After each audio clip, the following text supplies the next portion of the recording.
Bismillahirrahmanirrahim. Assalamualaikum warahmatullahi wabarakatuh. Waalaikumsalam warahmatullahi wabarakatuh. Bismillah, alhamdulillah, alamin, wassalatu wassalamu ala asrafil anbiya'i wal mursalin, amma ba'du.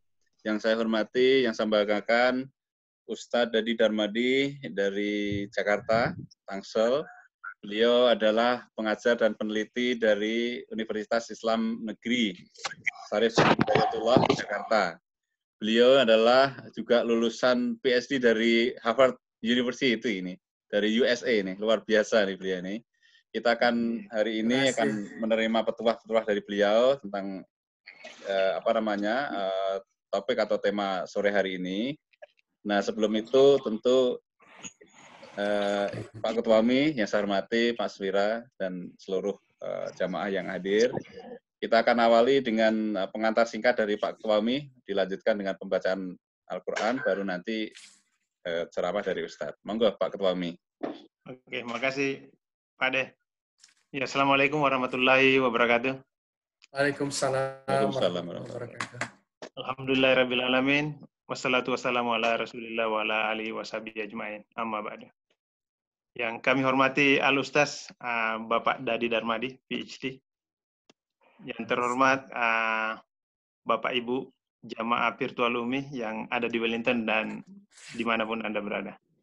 Pertama-tama saya atas nama pribadi dan pengurus UMI mengucapkan banyak terima kasih kepada Al-Ustaz yang telah meluangkan waktu dan bersedia untuk berbagi ilmu bersama kita di sini. Terima kasih kepada Pak Depudi yang tetap setia, yang selalu memfasilitasi kita di sini sehingga acara ini dapat berjalan dengan baik. Terima kasih banyak kepada jamaah virtual UMI yang ada di Wellington dan dimanapun Anda berada. Terima kasih atas kesetiaannya selalu hadir bersama kita di sini. Mudah-mudahan apa yang kita lakukan ini mendapat ridho Allah Subhanahu wa taala. Amin. Sekian dari saya. Ya, wallahu muwaffiq ila aqwamit thariq. Assalamualaikum warahmatullahi wabarakatuh. Waalaikumsalam warahmatullahi wabarakatuh.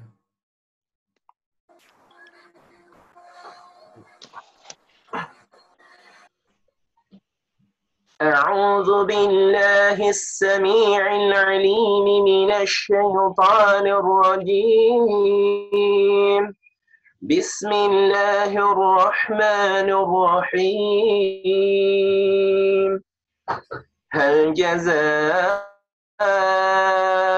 الإحسان إلا الإحسان فبأي آلاء ربكما تكذبان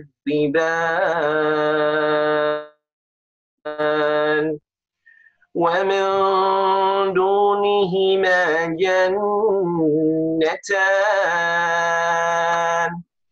فبأي آلاء ربكما تكذبان مدهامتان فبأي آلاء ربكما تكذبان صدق الله العظيم. Sadaqallahul azim. Terima kasih Pak Ketua MI, Pak Mas Wira. Baiklah, selanjutnya kita akan mendengarkan tausiah dari Ustadz Dadi Darmadi. Untuk waktu dan tempat kami persilahkan. Monggo Ustadz, kita ada waktu sekitar 50 menit. Mungkin kalau Ustadz berkenan, mungkin nanti akan ada tanya jawab. Monggo Ustadz. Baik, terima kasih. Bismillahirrahmanirrahim. Assalamualaikum warahmatullahi wabarakatuh. Waalaikumsalam warahmatullahi wabarakatuh. Bismillahirrahmanirrahim. Alhamdulillahirabbil alamin wa bihi nasta'in ala umurid dunya waddin. Wassalatu wassalamu ala asyrafil anbiya'i wal mursalin wa ala alihi wa sahbihi ajma'in. Amma ba'd. Qala Allah Ta'ala fi kitabihil karim. A'udzu billahi minasy syaithanir rajim. Bismillahirrahmanirrahim. Law anzalna hadzal qur'ana 'ala jabalin la ra'aitahu khashi'an mutasaddian min khasyatillah wa tilkal amsalu nadribuha linnasi la'allahum yatafakkarun. Wa qala Allah aidan fi kitabihil karim syahru ramadhan alladhi unzila fihil Qur'an hudan linnas wa bayyinatin minal huda wal furqan. Al-ayah. Yang mulia Bapak Duta Besar dan keluarga besar KBRI New Zealand,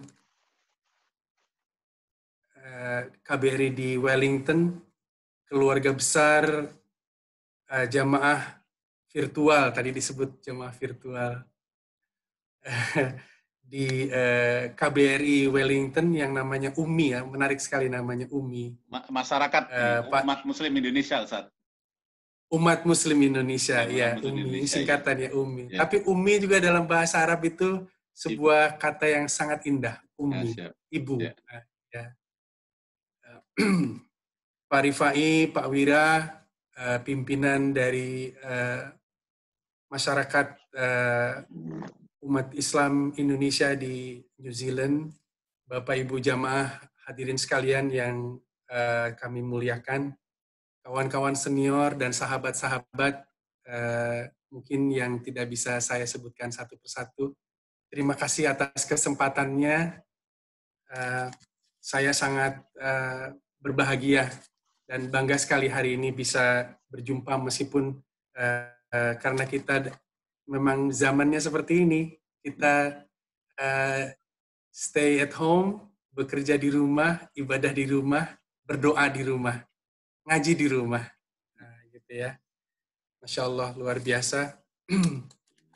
Marilah kita panjatkan puji dan syukur kehadirat Allah Subhanahu wa Ta'ala yang atas perkenannya meskipun kita berjauhan, kita bisa berjumpa, disambungkan oleh silaturahmi dan semangat untuk mencari ridho Allah Subhanahu wa Ta'ala, mencari berkah di bulan Ramadan. Kita bisa bertemu di siang hari ini waktu Indonesia dan sore hari menjelang berbuka puasa di New Zealand. Ya. Kalau saya ini sedang lapar-laparnya nih Pak Budi.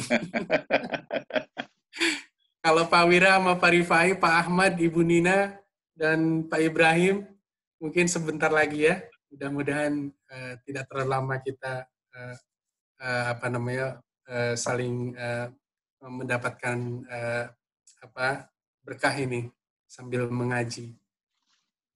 Salawat beserta salam semoga tetap terlimpah curahkan kepada junjungan kita Nabi besar Muhammad Sallallahu Alaihi Wasallam, kepada para keluarganya, para sahabatnya, dan segenap kaum muslimin yang ada di Indonesia, yang ada di New Zealand, ada di mana saja hingga akhir zaman. Perkenankan saya menyampaikan beberapa hal terkait pertemuan kita kali ini, pengajian kita sore hari ini, yang temanya adalah saya sampaikan ke Pak Budi tadi pagi, Al-Quran di antara keistimewaan dan keberkahannya. Tentu saja ini bukan sesuatu hal yang asing ya, sudah sering kali disampaikan oleh para kiai, para ustadz, para imam, para guru-guru kita mengenai keistimewaan Al-Quran, mengenai berkahnya yang demikian besar, terutama di bulan Ramadan. Tadi saya menyitir 2 ayat Al-Quran, yang satu surat Al-Hasyr ayat 21, dan yang kedua surat Al-Baqarah ayat 185. Sedikit saja di antara ayat-ayat Quran yang begitu banyak bertebaran, berbicara mengenai keistimewaan, keutamaan, dan juga keberkahan Al-Quran. Nah, pada ayat pertama, kalau boleh saya kembali ke ayat yang pertama tadi, saya bacakan. Surat Al-Hasyr ayat 21. Lau anzalna hadzal Qur'an. Jika sekiranya Al-Qur'an ini kami turunkan, gitu ya. Lau anzalna hadzal Qur'an ala jabalin, ya, di atas gunung, permukaan gunung, la ra'aitahu khosyi'an, maka kalian akan saksikan bagaimana gunung itu khosyi'an, dia tunduk patuh, mutasaddian, dalam keadaan pecah terbelah, min khosyatillah, karena saking takutnya kepada Allah Subhanahu wa Ta'ala. Nah, ini kalau kita berbicara tentang Al-Quran, kata-katanya kan kadang ada yang sedemikian jelas kalau terkait dengan hukum, tapi kadang-kadang dia penuh metafor, penuh dengan perumpamaan-perumpamaan bagi orang-orang yang paham akan pesan-pesan Al-Quran. Nah, ini termasuk ayat-ayat yang saya kutip ini berbicara tentang, kalau dalam bahasa ilmiahnya itu metafor atau alegoris, bahasa-bahasa kiasan, bahasa-bahasa perumpamaan yang ahli bahasa. Jadi seandainya Al-Quran itu diturunkan ke atas gunung, maka gunung itu diam, terpaku, tunduk, dan bahkan dia terbelah seperti orang yang duduk bersimpuh begitu ya, kira-kira begitu. Perumpamaannya demikian. Nah, ini adalah sebuah perumpamaan keunikan, keistimewaan, keagungan Al-Quran sebagai mukjizat yang diturunkan oleh Allah Subhanahu wa Ta'ala kepada Nabi besar kita Muhammad Shallallahu Alaihi Wasallam. Perumpamaannya begini, gunung saja yang kita lihat, gunung Merapi, Gunung Tangkuban Perahu. Saya orang Jawa Barat ya, jadi perumpamaannya dari Jawa Barat. Kalau Pak Rifai di Makassar, di Sulawesi itu ada gunung yang besar? Bawah Karaeng. Bawah Karaeng, betul, Bawah Karaeng yang banyak orang katanya pergi ziarah ke Bawah Karaeng ya, Pak Rifai. Itu kan seperti punya kekuatan dahsyat gitu, ya kan? Kalau Anda pergi ke Sulawesi, itu banyak gunung-gunung yang dahsyat, tinggi, mengagumkan. Kadang-kadang agak berbau mistis itu kalau melihat gunung seperti yang ada di Sulawesi Utara tuh, namanya lupa saya, gunung apa itu. Itu pemandangannya luar biasa. Tapi yang dibayangkan di dalam Al-Quran ini, lau anzalna hadal Quran ala jabalin la ra'aitahu khosyian, itu untuk menggambarkan bahwa gunung yang sedemikian kokoh dan keras saja itu bisa terpecah belah dia kalau seandainya Al-Quran diturunkan di sana. Dan dia bisa tunduk patuh. Nah, apatah lagi kira-kira demikian ya. Metafor dari Al-Quran. Apatah lagi kita manusia yang punya hati, punya pikiran. Apalagi kalau pikirannya itu kita gunakan untuk berpikir yang baik-baik, melakukan refleksi, melakukan zikir, maka semakin halus jiwa manusia itu, hati manusia itu. Apakah dia tidak akan berdesir, bergetar hatinya tersentuh oleh Al-Quran? Kira-kira begitu.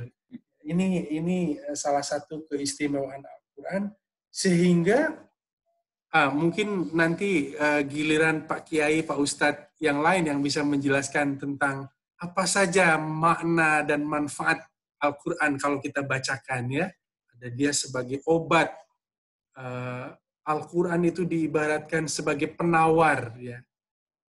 Syafi. Al-Quran itu sebagai syafi, sebagai obat, ya, bagi orang yang percaya dan orang yang membacakannya. Nah, ini di dalam surat Al-Hasyr tadi, kalau kita tafsirkan, maka Al-Quran jika seandainya dia diturunkan ke muka bumi, di atas permukaan gunung, maka gunung itu akan diam terpaku, dia akan tunduk, dia akan terbelah. Ya. Karena saking takutnya kepada Allah, saking dia takwanya kepada Allah. Jangan dikira bahwa hanya manusia yang takwa kepada Allah. Alam, semesta alam ini penuh dengan semua berzikir.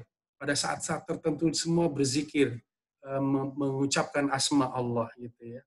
Wa tilkal amtsalu nadribuha linnas.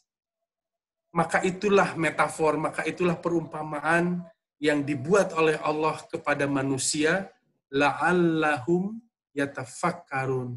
Dan mudah-mudahan dengan demikian, dengan diberikannya perumpamaan-perumpamaan seperti ini, manusia bisa berpikir, manusia bisa bertafakur, manusia bisa berzikir. Nah itu ayat yang pertama. Ini adalah salah satu perumpamaan yang saya ambil untuk menunjukkan kira-kira apa yang disebut dengan keistimewaan Al-Quran. Ya. Nah, terkait dengan bulan Ramadan yang sedang kita laksanakan puasanya hari-hari ini, juga adalah dia ada keistimewaan di mana Al-Quran pada mula pertama kali diturunkan kepada Nabi besar Muhammad Sallallahu Alaihi Wasallam. Banyak contohnya, banyak hadisnya.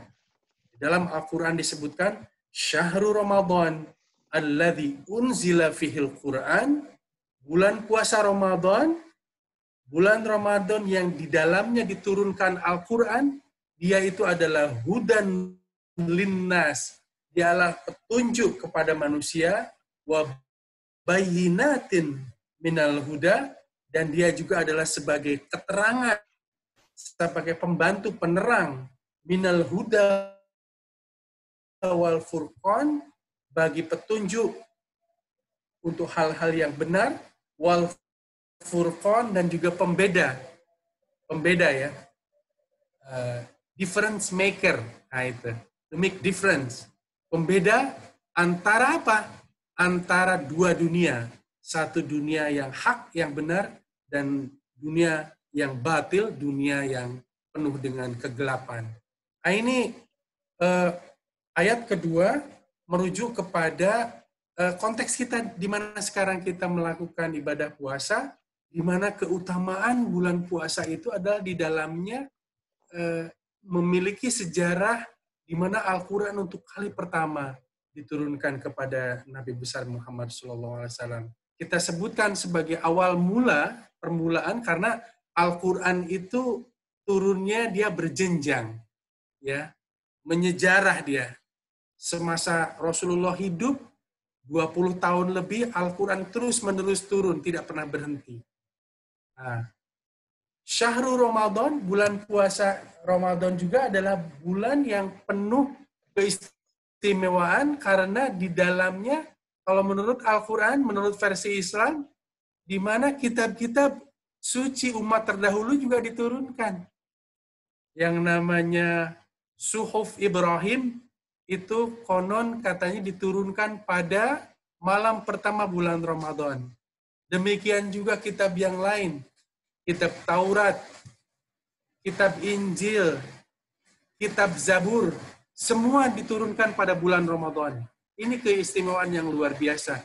Entah apa, ada kehususan-kehususan di mana seolah-olah Allah Subhanahu wa taala itu menyanjung bulan suci Ramadan ini, ya, di mana dia diturunkan kitab-kitab suci kepada umat-umat terdahulu, ya.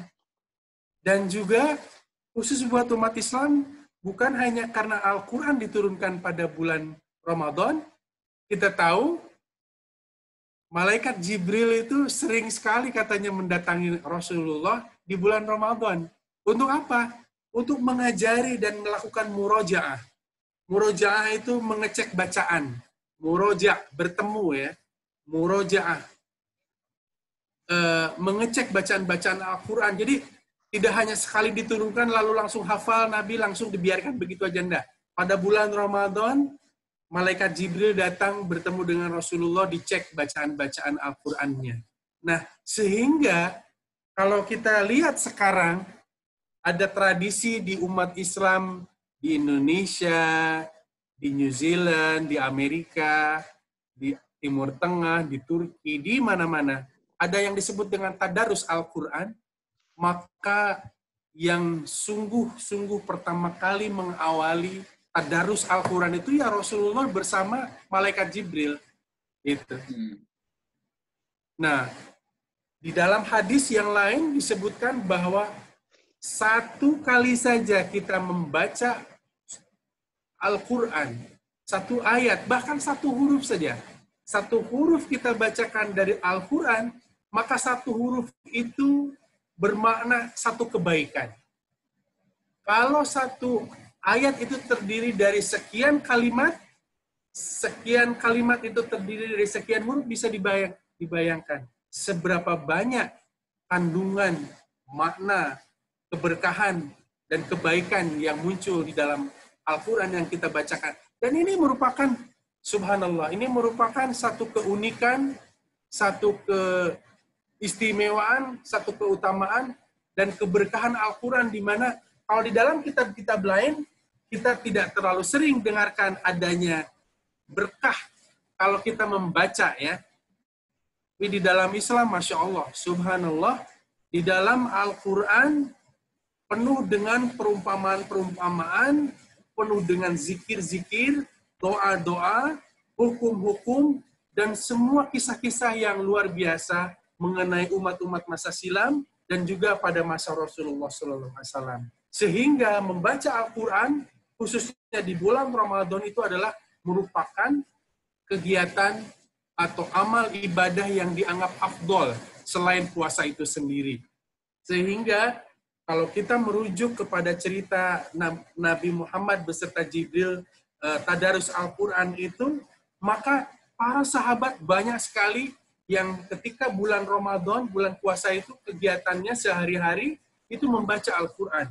Salah satu yang paling sering disebutkan itu adalah Sayyidina Utsman bin Affan. Sayyidina Utsman bin Affan setiap 3 hari dia khatam Al-Quran. Masya Allah. Sahabat-sahabat yang lain setiap 7 hari khatam Al-Quran. Sahabat-sahabat yang lain ada yang 10 hari baru bisa khatam. Semua tergantung kondisi dan kemampuannya. Ya, malah para ulama juga banyak menyebutkan di dalam kitab-kitabnya. Misalnya saya sebutkan saja, kalau Pak Rifai, saya lihat ada bendera Nahdlatul Ulamanya di sana, Pak Rifai. Tentu ingat dengan Imam 4 ya, Pak Rifai dan kawan-kawan, Pak Wira. Imam Syafi'i yang secara fikih banyak dianut oleh umat Islam di Asia Tenggara, khususnya di Indonesia. Imam Syafi'i kalau bulan puasa, dia bisa meninggalkan kegiatan-kegiatan yang lain seperti dia ngaji, ngajar, macam-macam itu, khusus membaca Al-Quran, sampai pernah diberitakan bahwa Imam Syafi'i konon dalam 1 bulan Ramadan sempat dia khatam 60 kali. 60 kali khatam, luar biasa. Saya membayangkan, kalau saya tidak sanggup membaca Al-Quran, ya, 1 hari 1 juz, ya, 1 juz itu kalau membaca dengan murattal yang tartil itu sekitar 1 jam lah, ya. Itu udah agak cepat. Kalau kita agak lambat kayak ibu-ibu kita, nenek-nenek kita itu ya, mungkin 1,5 jam, 2 jam baru selesai.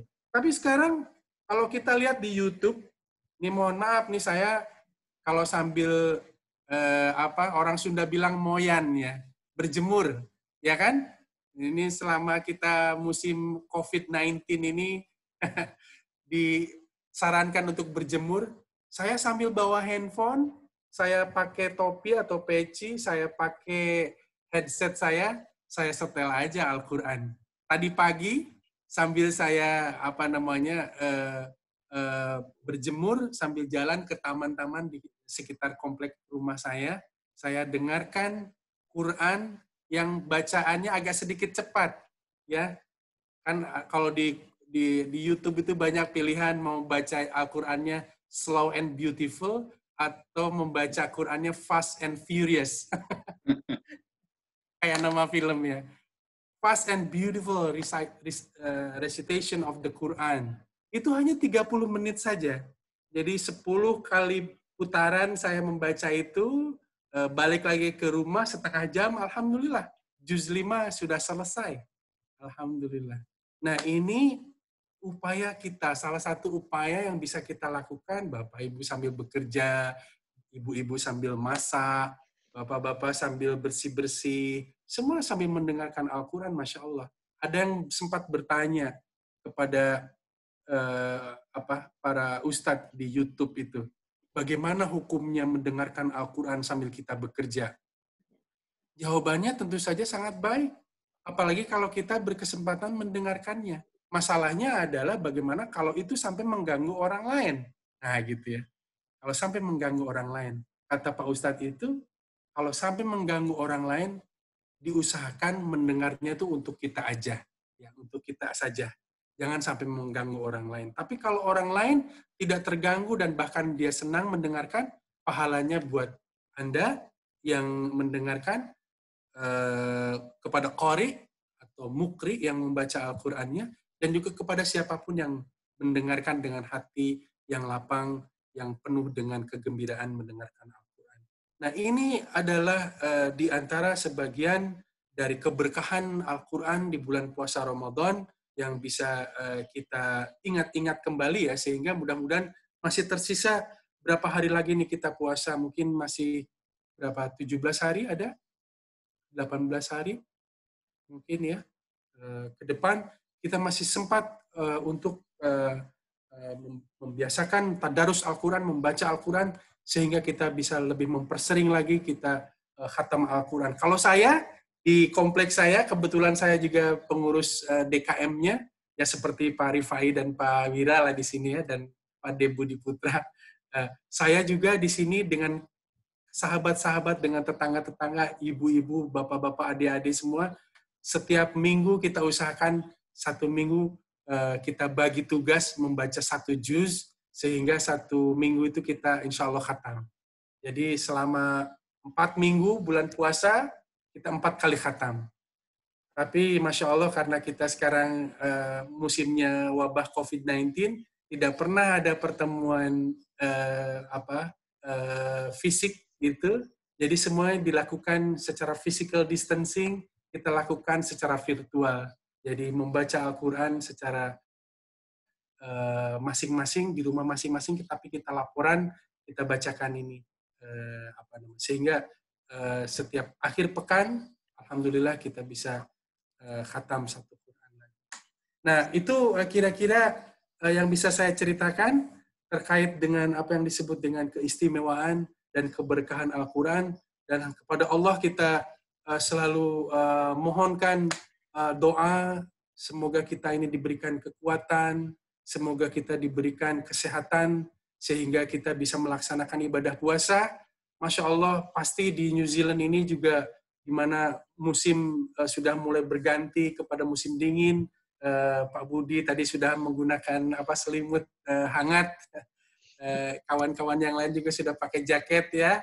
Saya lihat, sementara saya pakai tangan pendek ini, karena di rumah saya lumayan panas ini. Lumayan panas, saya hanya ada kipas angin di ruang perpustakaan saya ini. Tidak ada AC, hanya ada kipas angin. Jadi mohon maaf kalau saya hanya menggunakan baju lengan pendek ini, karena memang di Jakarta suasananya panas dan cukup berkeringat kalau ini di dalam ruangan. Mungkin itu dulu dari saya. Pak Budi dan juga Pak Rifai dan Pak Wira yang bisa saya sampaikan. Mudah-mudahan ada waktu kita saling bersapa, saling berdiskusi tentang tema kita hari ini. Mungkin itu yang bisa saya sampaikan dulu. Terima kasih Ustaz. Terima kasih. Billahi taufiq wal hidayah. Assalamualaikum warahmatullahi wabarakatuh. Waalaikumsalam warahmatullahi wabarakatuh. Ya baik, tadi sebagaimana sudah dijelaskan Ustadz mengenai keistimewaan Al-Quran ya. Silahkan bagi yang mau tanya, kalau malu bertanya dengan bicara, silahkan nanti di chat, private chat juga boleh. Kalau mau yang ngomong juga silahkan. Ini kesempatan untuk bertanya. Silakan Mas Rifai yang sudah mengacungkan tangan ini untuk bertanya. Silakan. Terima kasih banyak. Bangga, terima kasih. Silakan. Yang menarik sekali nih materinya, Ustaz. Iya gitu. Oh, di Jadi sini. Bingung. makin Al-Quran ini didalami, maka ya tak habis-habis ilmu yang didapatkan. Ya, dan kemarin juga itu saya sempat dapat ilmu dari salah satu penulis buku bestseller Magnet Rezeki, yaitu Ustaz Nasrullah. Itu menemukan ilmu garpu talah. Jadi Waduh, apa itu? Jadi garpu talah apabila kita meletakkan sebuah dua garpu, kalau garpu yang satu kita getarkan, maka yang lainnya akan bergetar juga. Jadi begitulah keadaan kita di saat kita ada masalah dengan diri kita dan kita kembali ke Al-Quran, maka kita akan menemukan masalah itu. Dan dan sekarang Al-Ustaz ini menemukan Quran Immunity. Ini menarik sekali. Cuma yang jadi masalah ini bagi saya, Al-Ustaz, saya melihat orang itu di saat mereka mengaji, semakin mereka mengaji itu mereka tak mau berhenti. Termasuk saya lihat ini istri saya ini kalau ngaji itu tidak mau berhenti. Cuman saya, Ustaz, setiap saya mengaji itu pengen selesai cepat. Mungkin ada kiat-kiat dari Al-Ustaz ini supaya kita bisa bertahan untuk ngaji itu. Demikian. Makasih. Masya Allah. Terima kasih. Terima kasih Pak Rifai atas pertanyaannya. Ini Masya Allah luar biasa. Ini sepertinya Pak Rifai dan istri dan keluarga ini keluarga yang sangat cinta dengan Al-Quran. Di mana katanya kalau sudah pegang itu Al-Quran tidak mau berhenti. Ya, ini tentu saja sesuatu hal yang sangat positif, sangat baik, ya, sangat baik di mana kita apalagi di bulan Ramadan karena sangat percaya dengan keyakinan kita ya bahwa Al-Quran ini bukan hanya kitab biasa, Al-Quran ini bukan hanya kitab suci biasa, dia itu adalah pedoman hidup, dia itu adalah yang kalau kita bacakan kita mendapatkan pahala, bukan hanya dari segi lafaznya saja, ya, dia juga punya makna, dia juga punya pengertian, dia punya kandungan dan seterusnya dan seterusnya. Ini luar biasa. Hanya saja kalau saya karena ada kegiatan yang tidak bisa ditinggalkan, tidak bisa seperti istrinya Pak Rifai tadi yang misalnya kalau sudah nempel dengan Al-Qur'annya itu tidak bisa ditinggalkan gitu ya. Saya masih ada kewajiban-kewajiban yang lain yang juga itu sangat dihargai di dalam ajaran Islam bahwa kita penting untuk bersilaturahmi, kita penting untuk mencari kehidupan. Karena di dalam Al-Quran juga disebutkan bahwa umat Islam itu dia yakin dan taat kepada Allah, ya, dan dia beriman kepada hari akhir, tapi pada saat yang sama dia juga beramal soleh. Amal soleh ini bukan hanya untuk dirinya, untuk keluarganya, untuk tetangganya, untuk masyarakatnya. Jadi banyak yang bisa kita lakukan.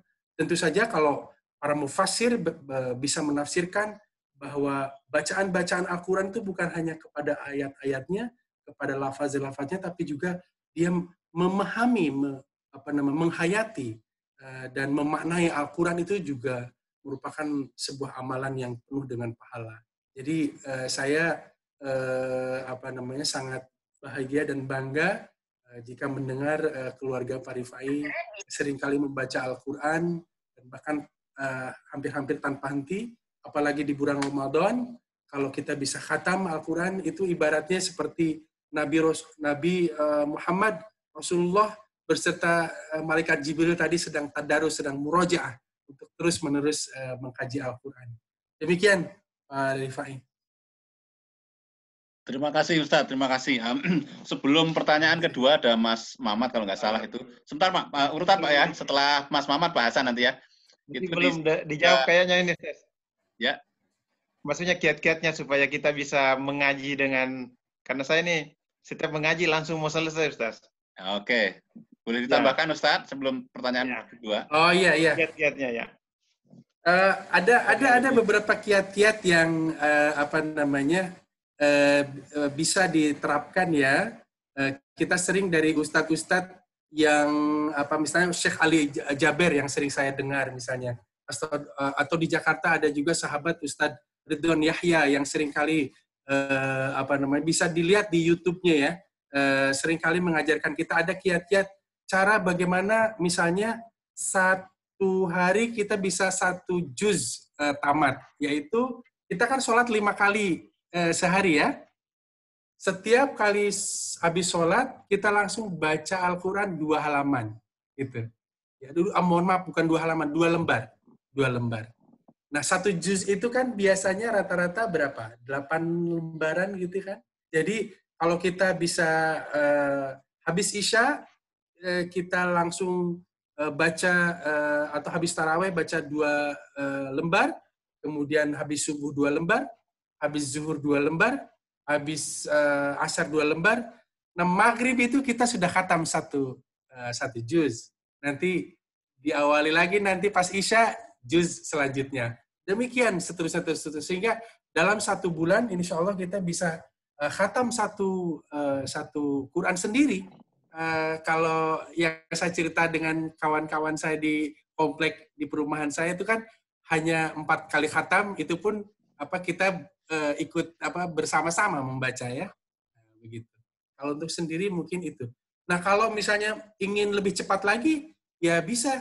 Mungkin dalam 1 hari bisa 2 juz. Caranya adalah 1 hari minimal 3 lembar, gitu. Setiap kali habis sholat 3 lembar. 3 lembar. Bada Isya 3 lembar, bada subuh 3 lembar, bada zuhur 3 lembar, dan seterusnya. Jadi dalam 1 hari kita bisa, insya Allah bisa 2 juz. Dan seterusnya. Kira-kira demikian Pak Rifai.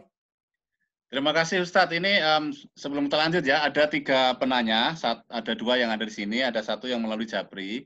Mungkin kita kasihkan penanya untuk tidak terlalu panjang, supaya semuanya mendapatkan bagian.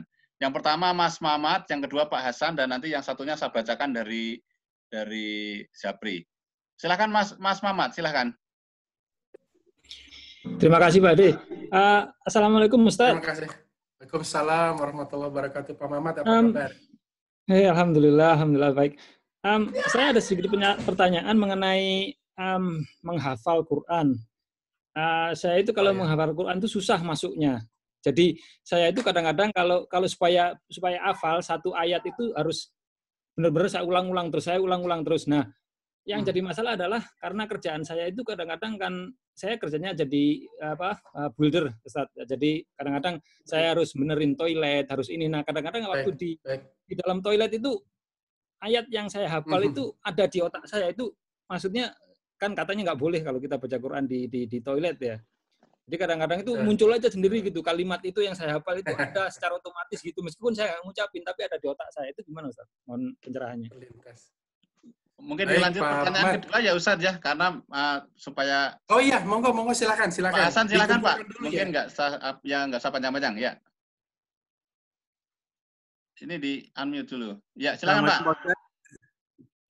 Ini ada 1 pertanyaan Pak Ustaz. Kita lebih baik ke khatam Al-Quran atau lebih mengerti arti akan Al-Quran tersebut, karena saya beberapa tahun ke depan ini saya lebih banyak membaca Al-Quran dengan membaca artinya gitu loh. Sementara lebih banyak ulasan-ulasan mengenai khatam Al-Quran dengan pahalanya dan segala kebaikannya. Ada nggak untuk kita memahami Al-Quran walaupun dengan membaca dalam bahasa Indonesia ya, karena kita tidak mengerti artinya, itu kebaikan-kebaikan apa gitu loh, atau lebih baik mana antara kita khatam dengan membaca Al-Quran dengan mengerti akan Al-Quran itu sendiri. Terima kasih Pak Ustadz. Baik. Saya lanjut dengan pertanyaan yang di Japri Ustadz ya. Jadi pertanyaannya adalah tetap itu Al-Quran. Selama ini ngaji lempeng-lempeng saja. Ternyata setelah ada yang mengajarkan, baru tahu makhraj sama tajwidnya banyak yang salah. Nah, ada kemungkinan artinya juga salah. Bagaimana ini, Ustaz? Ya, itu. Pertanyaan ketiga. Baik, tajwid ya. Baik. Baik, terima kasih. Ini ada 3 pertanyaan sekaligus. Yang pertama dari Pak Mamat tadi ya. Pak Mamat ini orangnya sangat mobile, bekerja di luar ruangan, begitu ya. Tapi pada saat yang sama sangat cinta dengan Al-Quran, sehingga terus berusaha untuk menghafal Quran, dan seringkali pada saat-saat tertentu, kadang di lokasi-lokasi tadi yang disebutkan, seperti sedang berada di jamban, di toilet, atau apa gitu, ayat-ayat hafalannya itu terlintas begitu ya. Ini kira-kira bagaimana? Nah, saya ingin menyampaikan bahwa memang ada tempat-tempat yang afdol, ada waktu-waktu yang afdol di mana kita membaca Al-Quran. Tempat-tempat yang afdol itu di masjid, ya, di musola, di tempat-tempat khusus yang kita jadikan tempat ibadah kita, gitu. Ada saat-saat yang afdol, itu adalah saat-saat di mana kita bisa sholat, ya, kita bacakan Al-Quran, kemudian pada saat pengajian kita mendedikasikan waktu untuk khusus ngaji, dan seterusnya dan seterusnya. Pada saat-saat tertentu seperti bulan Ramadan, pada malam Lailatul Qadar, dan itu saat-saat yang utama. Namun ada saat-saat juga yang makruh, disebutkannya makruh. Makruh dalam pengertian dia tidak haram, dia tidak dilarang, tapi tidak disukai saja. Allah tidak menyukai perbuatan itu, kira-kira gitu. Kalau yang sunnah kan sesuatu yang sangat digemari, karena itu dipraktikkan dan dicontohkan oleh Nabi. Tapi ada hal-hal yang makruh, itu dilarang tidak, masih tetap dalam koridor boleh sebetulnya, cuman itu kalau bisa tidak dilakukan gitu, kalau bisa gitu ya. Bukan karena dilarang, bukan karena haram. Nah, ini adalah saat-saat di mana tadi seperti misalnya membaca Al-Quran, menyebut nama Allah gitu ya, di tempat-tempat yang memang kita sedang ada hajat lain, ada kepentingan, ada keperluan lain. Nah, mungkin itu kalau hanya sebatas terlintas itu sebetulnya tidak apa-apa. Kalau menurut saya tidak apa-apa. Cuma kita ingatkan saja bahwa Masya Allah, ayat itu muncul kepada kita saat saya sedang begini. Insya Allah nanti begitu pekerjaannya selesai, saya langsung keluar dari jamban itu, saya keluar dari toilet itu, saya langsung hafalkan, saya langsung lafalkan ayat Quran tersebut, sehingga itu tetap terpatri di dalam hati dan dalam pikiran kita, sehingga hafalan kita semakin kuat. Demikian ya Pak Mamat ya. Itu sedikit jawaban dari saya. Kemudian yang kedua, mohon maaf tadi namanya disebutkan di sini Pak Ade Triana di sini. Oh iya, itu Pak Hasan ya. Pak Hasan ya. Iya. Oh iya, Ibu Ade. Mohon maaf ya, karena saya hanya bisa membaca itu aja. Ya, Pak Hasan, ini pertanyaannya sangat bagus. Kebetulan saya juga sebetulnya kalau waktunya memungkinkan tadi ingin menyampaikan ada 5 hal. Ada 5 hal yang saya catat dari para ulama, para para musonnifin, para pengarang kitab-kitab yang luar biasa di masa silam. Bagaimana caranya kita bisa menghadirkan keistimewaan dan bisa menghadirkan keberkahan Al-Quran di dalam diri kita, di dalam rumah kita, di dalam keluarga kita. Ada 5 hal. Pertama adalah membaca Al-Quran dengan benar. Nah, ini ada ilmunya, namanya ilmu tajwid. Kalau Bapak ingat dulu di pesantren, di madrasah, suka diajari ilmu tajwid, ilmu membaca Al-Quran. Panjang pendeknya seperti apa, membaca Al-Quran dengan tartil. Warattilil Qur'ana tartila. Bacalah Al-Quran itu dengan tartil. Tartil itu artinya ada ilmunya. Apakah mau membaca dengan pelan dan tartil, atau kita mau membaca sedikit agak bergegas, cepat, namun juga tetap indah. Nah, itu ilmu dalam bacaan Al-Quran, qiraah itu ada ilmunya. Ada yang namanya ilmu mujawad, seperti qori misalnya Muammar Z.A, ya, qori siapa namanya, misalnya yang terkenal di Syekh Mustafa Ismail dari Mesir, dan itu bacaan Qur'annya mujawad, bacaannya panjang, nafas panjang. Tapi ada juga yang bacaan-bacaan murattal. Bacaan murattal seperti Imam Sudes, Imam Juhani favorit saya, seperti imam-imam Masjid Istiqlal. Kalau baca dia A'udzubillahi minasyaitonirrajim. Bismillahirrahmanirrahim. Alhamdulillahi rabbil alamin. Ar-Rahmanir-Rahim, Maliki Yaumiddin. Nah, itu bacaannya agak cepat, tapi dia tetap tartil. Ini ada ilmunya, ilmu tajwid. Nah, ini adalah cara nomor 1 dari 5 cara yang kita bisa gunakan untuk menghadirkan keistimewaan dan menghadirkan keutamaan, keberkahan Al-Quran dalam diri kita.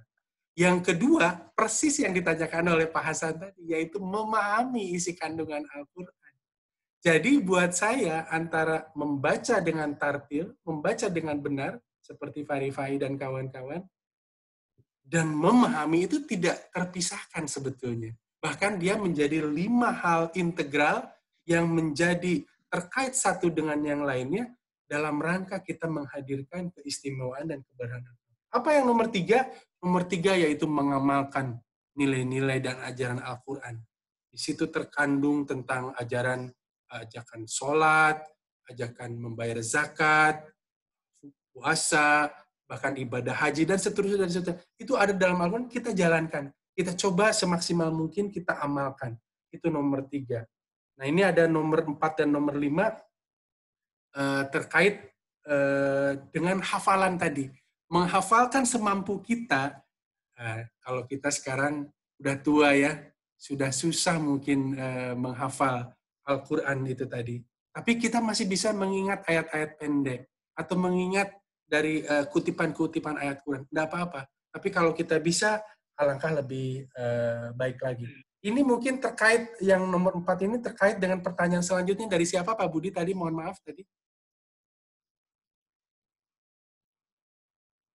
Dari Ibu Nungki. Dari Ibu Nungki ya. Ya. Boleh diulangi lagi tadi pertanyaannya Ibu, biar saya tidak salah paham karena saya tadi agak. Mbak Nungki, saya bacakan lagi aja Ustaz ya. Iya, baik. Ya. Jadi selama ini saya ngaji kelempeng-lempeng aja. Ternyata setelah ada yang mengajarkan, baru tahu makrot sama tajwid saya banyak yang salah. Nah, jadi kemungkinan jadi artinya yang saya baca itu salah. Bagaimana ini? Baik. Nah, ini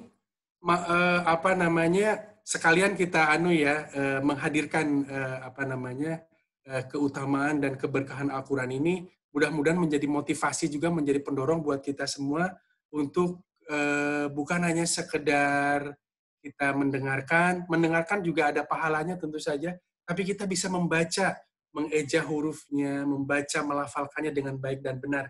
Kalau misalnya kita belum bisa dan baru belakangan tahu bahwa di situ ada ilmunya, ada tajwidnya, ya berarti kita sekarang sudah sampai saatnya untuk mulai sedikit demi sedikit, pelan-pelan, selangkah demi selangkah kita pelajari ilmu itu. Gitu. Berarti selama ini ya sudah kita lupakan yang sudah lalu, bahwa ternyata kita sudah pernah membaca mungkin dengan bacaannya yang salah, ya berarti kita mulai perbaiki mulai dari sekarang. Karena kalau dalam agama kita itu bukan hanya diingat-ingat untuk yang belakang aja, yang salah aja, tapi kita didorong itu untuk masa depannya. Untuk kedepannya seperti apa, kita memperbaiki.